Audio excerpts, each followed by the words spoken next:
Welcome, ladies and gentlemen, to One Fair Review. I'm Alex, I'm Grant. and this is a very special occasion because we have a new game show. At least for one episode. This episode, Yeah. It's called Guess That Country, where Grant says it talks about his top 15 favorite movies of 2019. And I have to guess what country they're from. Yes. Based off of the title alone. All right. Yeah. That is what we're doing, guys. To be more, to be a little bit, to give the rules for you guys. These are films, only movies, no anime, no animation. Is there any specific countries? Yes, there are specific countries. Do you want to tell them what they are? The countries that we have listed, these are the options, are USA, Mm-hmm. Japan, and Korea. Ooh. Now, I have not told Alex how many of each of these countries' movies that I have on my list, so he'll have to guess them. Now, on top of that, this is going to be fun for us to see if Alex guesses it, but at the same time, this will be informational for you guys because these are movies that I legitimately really loved of 2019 and that I probably didn't get to talk about. So, yes. So this will be a look into the taste of Grant. Yes. And these are not in any particular order, by the way. All right, so are we ready to start? Do you have a name for the game show? The game show is Guess That Movie's Country. Guess That Country. Okay. All right. Good enough. All right, number one. All right, so this is my first movie of the year. This is probably pretty easy. I'm starting off relatively easy. The Irishman. Where's this from? America. Ding, ding, ding. You're right. It is a US I've heard about The Irishman. I've also heard that it's very boring. It is if you are not used to 3 hours and a half long movies that are made by Martin Scorsese, it might be boring for the general audience. But this movie is phenomenally good. I don't want to spoil it. None of these movies I'm going to spoil, but I will talk about them a little bit. This movie is pretty much about the mafiosa kind of stuff of the 1950s, and it is amazing. The thing, I actually did not want to watch this movie at first, even though it is Martin Scorsese, and he's one of the few last greatest filmmakers, actual filmmakers from Hollywood. So it is digitally de-aged Joe Pesci and Robert De Niro, which I thought that's going to look bad because, CGI faces often look bad. But I did give it a chance because people were saying it's amazing, and it looks great. Sometimes the CGI can be a little bit wonky when Robert De Niro kind of sways a little bit. It looks like a floating head. But it's seamless, and the movie is fantastic. I love the story. I love the characters, and it is Martin Scorsese. How can you go wrong? Yeah. All right, so next movie. Okay. All right, you're 1 for 1 right now. I don't expect to get a high score on this. All right, number 2. Parasite. This one could either be very easy or very That's hard. Japanese. Is that your answer? Yes. Wrong. Damn it. This is a Korean film. I remember hearing about that. I remember hearing that movie, and I thought it was Japanese. This is a movie that I kind of went in blind. The person I went to see it with went in it completely blind. They were blown away. Parasite is an amazing film. It's a dark comedy, and funny enough, it's probably the scariest horror film that I've seen, but it's not a horror. But it has a lot of tension, and it's amazing how it goes from comedic, funny moments to serious thriller horror drama. Yes. And I want people to watch this movie go into it blind because it is a phenomenal film. It is very well made, and a majority of it just kind of takes place in one house. And I really love the look of it. Cinematography is great. The story is amazing. The families involved with it are great. And one thing I do want to mention, because the director, he actually went to the U.S. He went to Hollywood. And he went to an award ceremony, and he won a Best Picture award. I don't remember for which event it was, but in his speech, he said something that I've always championed, and I believe very much. He said, in his speech, if only people could get over the fact of the 2-inch margin of subtitles at the bottom of their screen, their world will be completely open to a huge amount of media that they'll love. And this is something I've always said, if people just get over that whole, that 2-inch margin. Just read it. Like, you'll find movies that are absolutely amazing, and Parasite's one of them. And the good thing is, it did really good overseas, and like a general audience watched Parasite. Yeah. And they loved it. So I mean, even I've heard of it, and I live in a cave. So yeah, so that was Parasite. I don't want to give anything else away. Number 3. Are you ready? I'll try. Marriage Story. Where's this from? Okay, this one I want to say is Japan. Is that your answer? Yes. Wrong. Cocksucker. It's the U.S. I was going to say the U.S., but I don't know. All right, Damn you're it. 1 for 3 right now. Marriage Story. It's funny. This is actually another Netflix movie, 2 in a row, with The Irishman and Marriage Story. Marriage Story is fantastic. This movie showcases the acting ability of both Adam Driver and Scarlett Johansson. And I think it's funny because they were both in like 2 of the biggest blockbusters. Like, Adam Driver's obviously Kylo Ren in Star Wars. Mm-hmm. Literally the only thing good about those movies. And Scarlett Johansson, she's Black Widow in the Endgame, Avengers Endgame, and she's In the Avengers. and she's going to be in her own movie next year. But I think it's funny because it's like, this is the movie where it's like I was actually impressed with what they were able to do, because their acting is phenomenal, and the majority of the movie is just these 2 characters just kind of talking in rooms, and it just showcases how amazing actors they are. Adam Driver is so natural in his composure, in like the way he speaks, and it's just amazing. And Scarlett Johansson, I was actually very surprised. I forgot for a while, because she's been in so many blockbusters, how good of an actress she is. She's not just a pretty person to look at who can do stunts and do all this stuff. It's like, no, she's really good. In particular in this movie, she has so many monologues where it's uncut and it's so believable. So, Marriage Story. I love this. I recommend it. Ready? Yes. All right, let's see if you get this one. Number 4. This one's pretty easy. Dolomite Is My Name. Oh, yeah, that is U.S. Yep, That is U.S. Remember when we watched Petey Wheatstraw? The beginning of it, yes. Yeah. Oh, yeah, we never finished it. Yeah, but this is the biopic on Rudy Ray Moore. Rudy Ray Moore, one of the coolest black men in history from the United States. Well, other than Morgan Freeman. He had a dream when he went to David Cruz. He left Arkansas, I believe, and he went to Los Angeles to star big and become a singer and a rapper. Well, not a rapper. He wanted to be a singer because rap wasn't invented yet, but he was the godfather of rap. Mm-hmm. This is a biopic on him, and it delves into like Dolomite, like the first movie he ever made, although it does show scenes from like The Human Tornado. But this one stars Eddie Murphy, and it's the first time in like 2 decades I've seen Eddie Murphy give a shit of what he's doing in a movie. And it's so much fun. As a person who loves filmmaking and who would growing up, our friends, we would get the cameras and film stupid stuff of us doing, things. We do stop motion videos. It's like, it's just so inspiring to see like these people. I always get a kick out of seeing movies where it's like people just want to put their dream, their vision on the screen. And obviously Rudy Ray Moore did it. And this movie is just a lot of fun. It's a lot of swearing, and it's a lot of smut at times. Oh, a lot. And it's just like Eddie Murphy having a great time. And even though he looks and sounds nothing like Rudy Ray Moore, he does nail it so much that by the end of the movie, I forgot, oh, this is Eddie Murphy. Oh, yeah, that's Eddie Murphy. So, yeah, Dolomite Is My Name. So you are 2 for 4. Yes.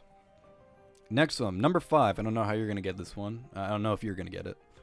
Lighthouse. What is this from? That's American. You're right. It's an American film. Yeah, I've heard of it. It's where 2 guys are trapped in a lighthouse, and then they both go crazy. Right. The Lighthouse is an amazing film. What drew me to it, I was very excited to watch it, which is very rare for me to get nowadays, excited for a movie.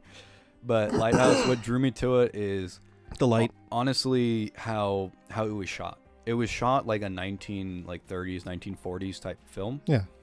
And it looks phenomenal. As somebody who loves obviously loves the history of film, I always get a kick of seeing like new movies being made in the style of old movies. And I think the last one, you guys can correct me if I'm wrong in the comments.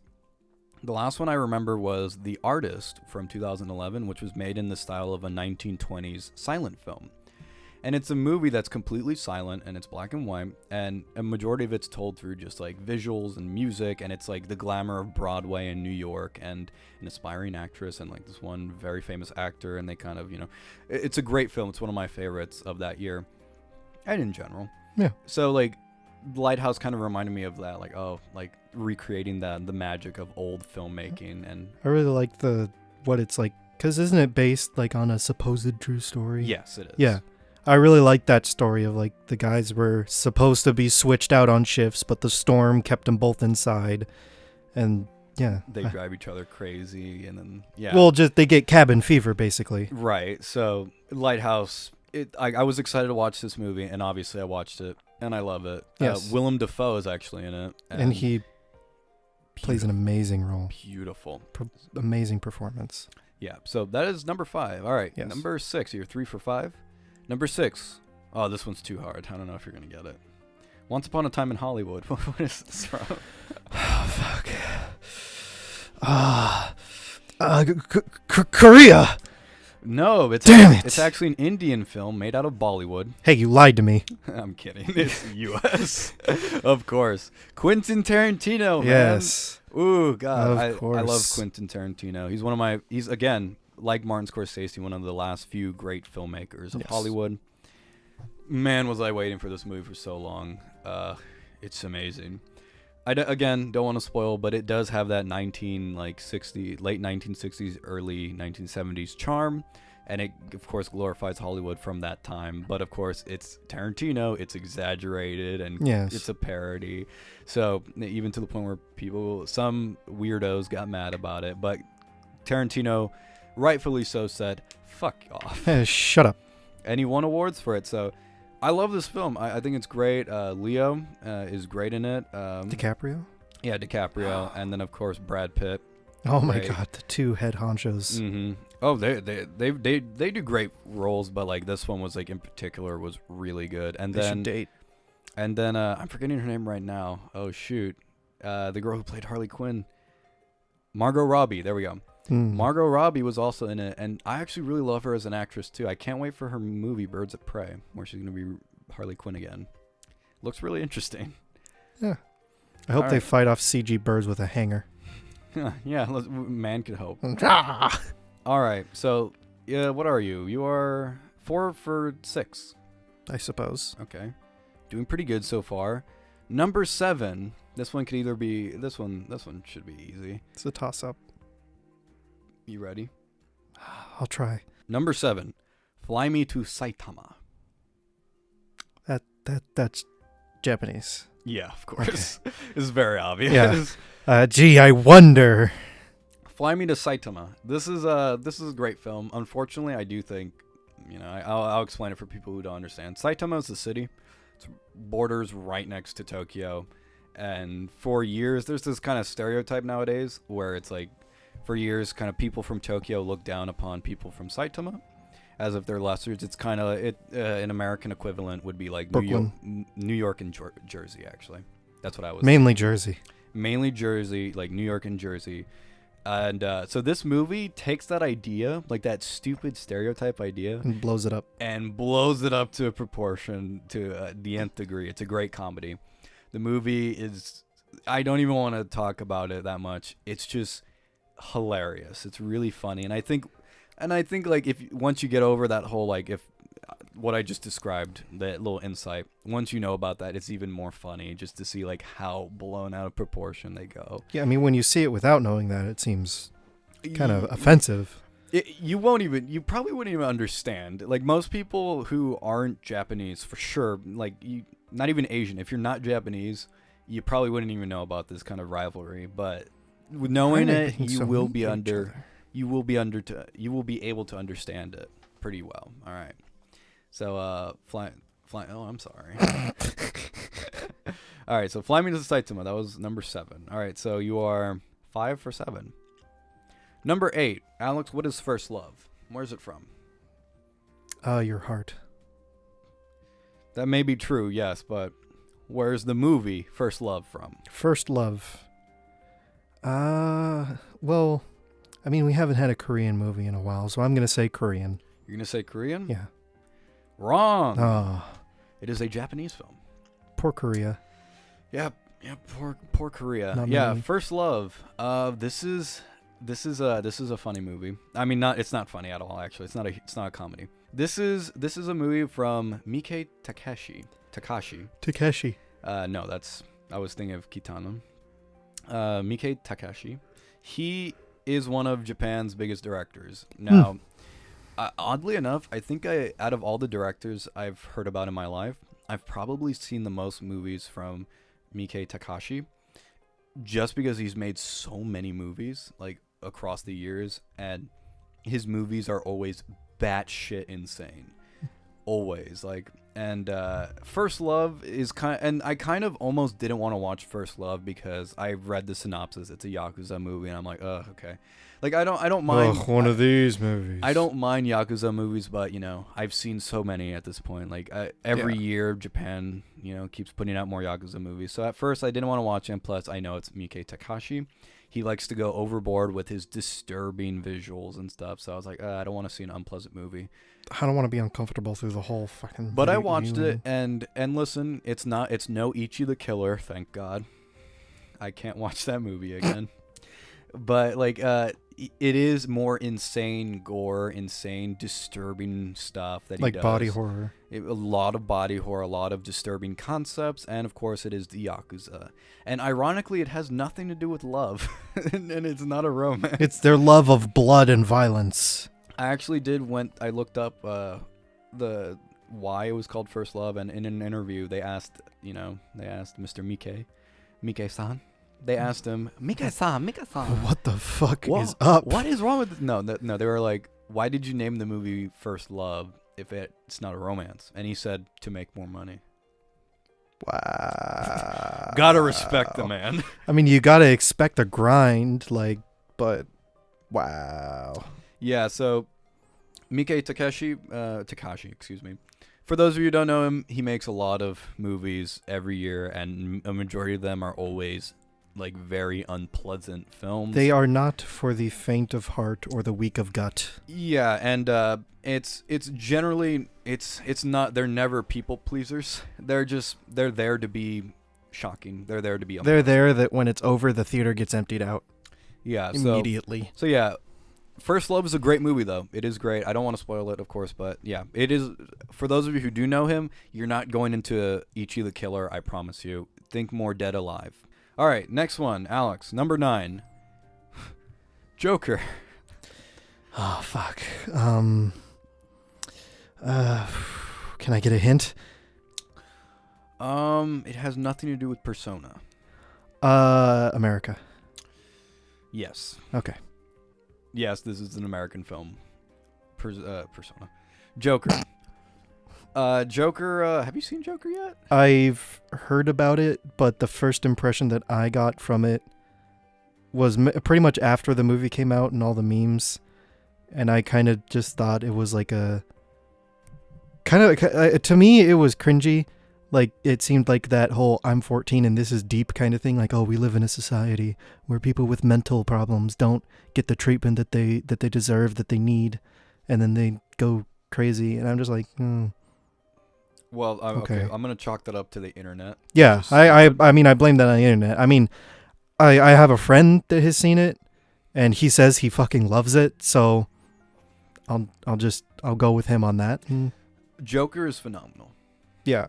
I was not expecting it to be as good as it was. I expected it to. I mean, I wasn't either, but I was interested in. I was curious. Yeah, I mean, I am too. I just don't have the money. It was such an unconventional movie, a comic book movie. Yeah. So it's also another one that takes place in the 1970s. Funny enough, but yeah, Joker's phenomenal. Joaquin Phoenix does an amazing job. He does. He is absolutely phenomenal, and there is a tension in the movie that is so felt, and I really liked it. And Robert De Niro is also in it, and it was the first movie I had seen Robert De Niro try in a long time until I saw The Irishman, where he also tries really hard. But yeah, The Joker is a really great film, and it is a lot more than just we live in a society where mental illness. It's like no, Yeah. it builds. There's more build up. There's more thing. There's more. It's more in depth. Like that. I'm not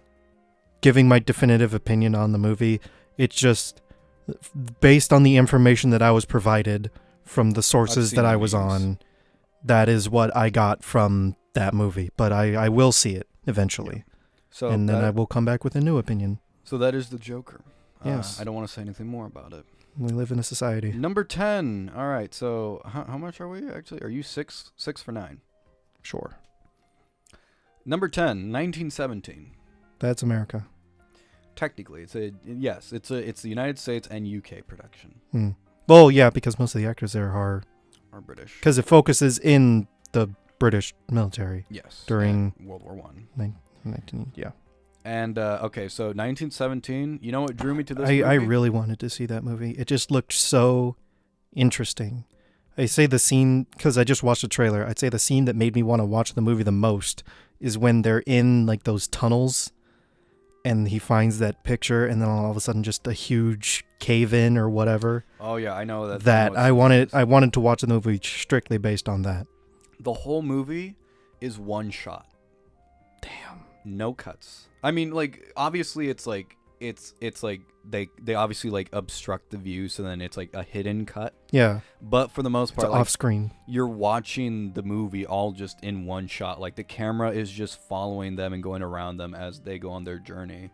And that's kind of what brought me to it. And the cinematography and the camera work is so beautifully done. And I'm so impressed that they managed to pull off a movie that is all one shot, no cuts. It's like a Rube Goldberg machine. It's like if one part of that movie gets fucked up, they have to reshoot the whole thing. Yeah, well, it's like if they fuck up a scene, they have to go all the way. If they mess up at the far end, if they mess up at the end, they have to go all the way back. Well, not all the way back to the beginning, of course, but they have to go all the way back to the where beginning they of the scene. Yeah.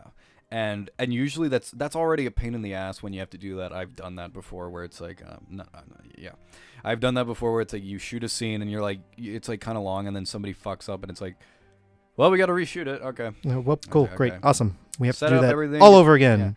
Yeah. Set up like the lighting, the positions, everything, all the actors getting back in place. You know, you have to do all that, but imagine doing it in just one shot, like a huge, like 5 minutes. Yeah. 5 minutes, that's a lot. So it's like, it's pretty crazy. So 1917, of course, I recommend it.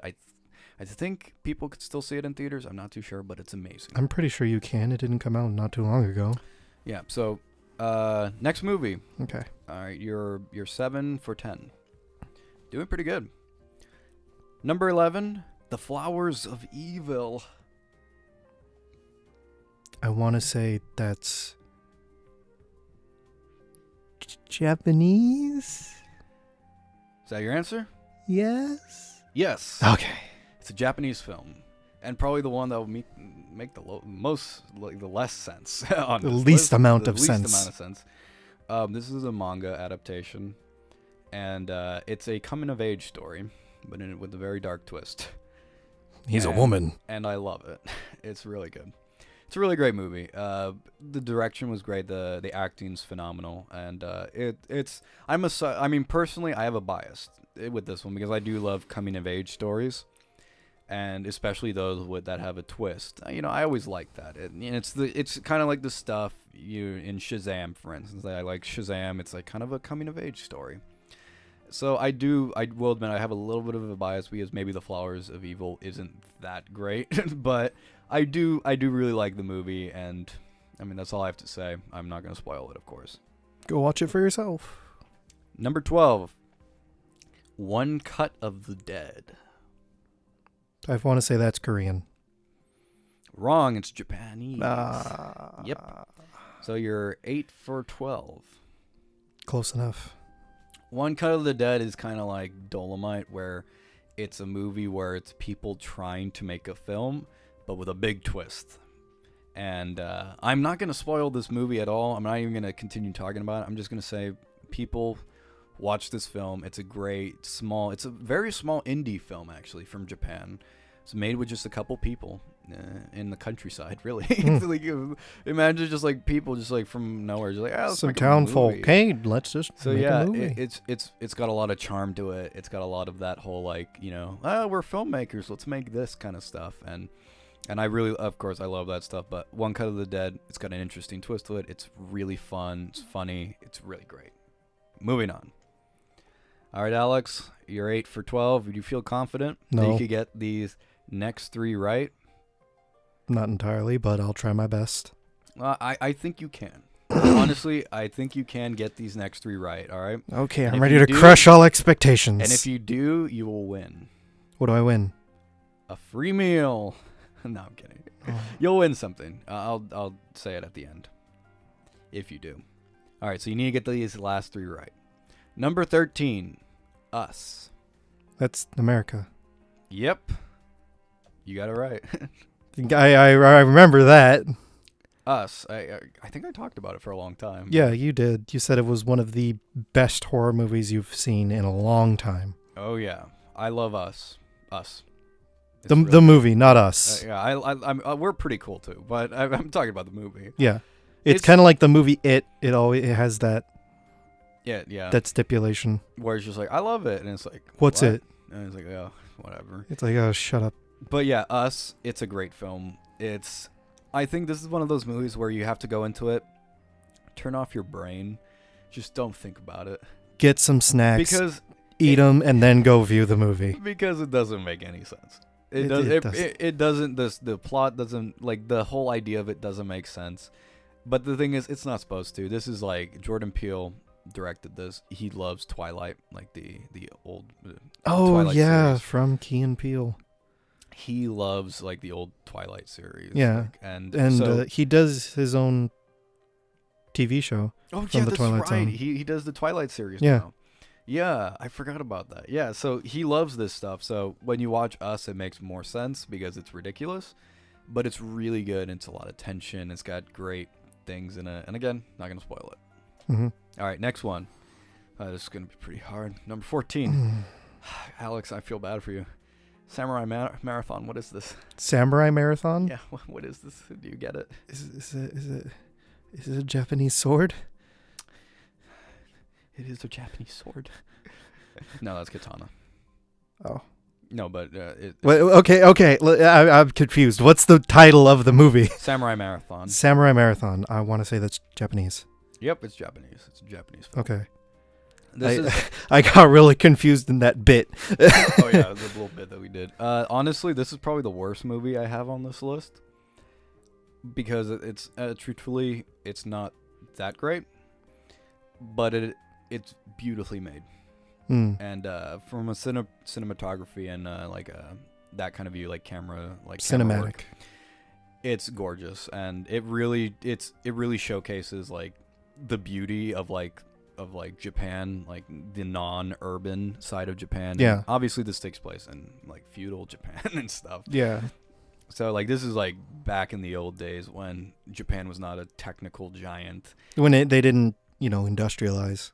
Yeah, so this like obviously like most movies in Japan, they will be filmed in Tokyo and they show like the beauty of like the urban style. Yeah, of they're Japan. all techno and punk and advanced. Yeah, but this it's one's like, no, let's take a But step this one back. this one takes a step back and it goes back to more, the old Japan. The simpler times in a more And- literal sense. And it really showcases, in my opinion, just like showcases like the beauty of like the Japanese environment. Because when most people like obviously you and me, we know better. yeah, I of mean, course. we've lived here for thousands of years. Yeah, we've been here before even Japanese people set foot Exactly. on it. I mean, we can properly determine how accurate this movie is. No, but yeah, we've been around. We know Japan fairly well. Yes. But like most people, like especially people that I've met, like they usually know Japan as more tropical climate. And like it's always hot and humid, which believe me, it does get hot. It does. and humid. But Japan like has like, because it's like stretched out from like south to the north, like it's a huge It gets stretched out cold, too. continent. Like it has a variety of different environments. Obviously it's all like mountainous, kind of like forests. Yeah. But it has a variety of different like climates and like mountain ranges, and like it's just so beautiful. Like the amount of range that Japan has. So like Samurai marathon really showcases that. But at the same time, it's a fun story and it's got fun like action. It's got fun characters and it's a fun movie. It's a fun movie, honestly, it's a fun movie. And it's very beautiful to look at. Yeah. So that's why it's one of my top 15 favorite films. Yes. All right, so this is the last one. Number 15, Jojo Rabbit. That's America. Yep, and part and New Zealand. I've wanted to see that movie too, because at first I thought it was this war documentary, and it really turned me off. But then I saw Hitler skipping through a forest, and it made me immediately want to see this movie. The director of this movie and the guy who plays Hitler is Taika Waititi, the director of What We Do in the Shadows, and the director of Thor Ragnarok. Beautiful. A hilarious guy. Yes. I was excited to see Jojo Rabbit from when I first saw him skipping as Hitler. Yes. It made me laugh. Just, if you guys don't know what it is, pause now. Watch the trailer. Watch all of the trailers for this movie. Just it's out now, I think. Well, I mean, if you don't have, you're like me and you're poor and you can't afford to go to a movie theater, just go watch the trailers. They're free on YouTube. By God, this movie is hilarious. Yeah, and Taika Waititi, he's a mastermind of comedy, especially like slapstick comedy. Yes. This movie showcases it. It is. He does a great job of doing like drama and comedy together, and I really love this film. And I don't want to spoil it, of course. Yeah. All right, Alex. So, in total, there were 9 movies from the United States, 5 movies from Japan, and 1 Korean film. I know. That's what threw me off so much, is just the one Korean movie. Yeah. I figured there'd be more Korean movies. That's why I was so just thrown off, because I kept expecting it to be either Japanese or Korean, but then it's like America, and I was like, oh, okay, well. Nope. This isn't 2016. I think 2016, when I did my top 10 list, I had 5 movies were Korean, 4 of them were Japanese, and then 1 was American. But yeah, all right. So those were my top 15 movies. Alex, you got 10 out of 15. That's passing. That's you know what? I'm just gonna say it's passing because I feel like it. So you passed. Hey, you won. pity points. Woo! Woo! All right. So this is the first of our little competitions that we've done. Congratulations! You will win something special that I will show off camera. All right. Is that kind of a special prize? You know what I mean. Oh yeah. Leonidas' fat cock. Oh yeah. All right. It's lasted 3 videos. Hey, right. It's funny, okay? Thank you, ladies and gentlemen, for joining us. I'm Grant. And I am Alex. And we'll be back doing more videos of garbage. Yes.